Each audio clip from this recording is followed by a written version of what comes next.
This is a fire hazard and hardening disclosure, and the requirement for this form went into effect at the beginning of the year 2021, and it pertains to residential real estate between 1 and 4 units. If that real estate is located in a high or very high fire hazard severity zone, then the seller must complete this disclosure and deliver it to the buyer.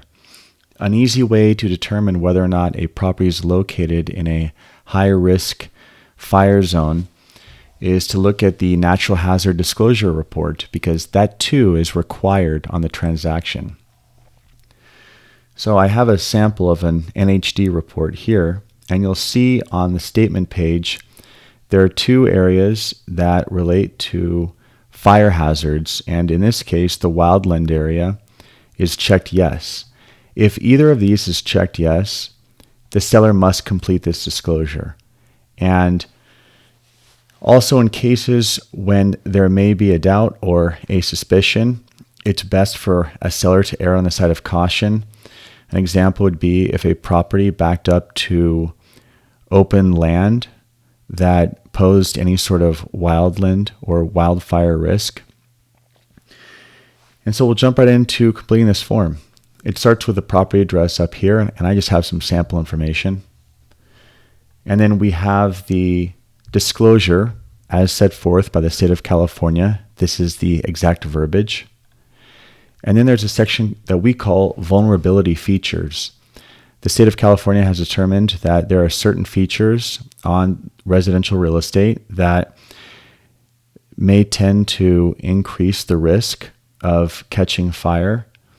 And we've itemized that list. So a seller is expected to check boxes indicating any feature that the property contains that poses that vulnerability to catch fire. So if the seller is knowledgeable that any of these exists, then the seller needs to check the box. Of course, the seller can only disclose what the seller knows. If they don't know, then they can't check those boxes. But in the case the seller does know, these boxes need to be checked, and each box that applies needs to be checked. And then finally, we have a section called the Home Hardening Inspection Report.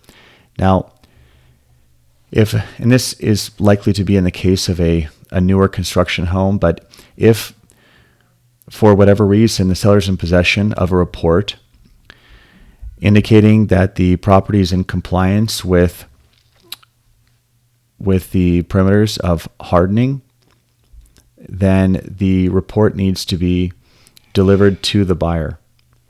So again, this is something where if the seller doesn't have a report in their possession or a report wasn't done, then obviously they're not going to check this box. But if they do have a report, let's say their home was recently constructed and part of the construction process was an approval that the home was hardened for wildfire, then they need to pass that inspection on to the buyer. So they would check the box here and deliver that report, or simply write down where it may be obtained. An example would be if the company that furnished did the inspection and furnished the report to the seller maybe had that report posted on their website digitally.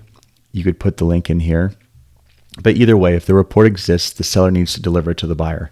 And then that's it. The seller is going to print and sign. The buyer is going to print and sign acknowledging receipt of this form. And the home fire hazard and hardening disclosure is now complete.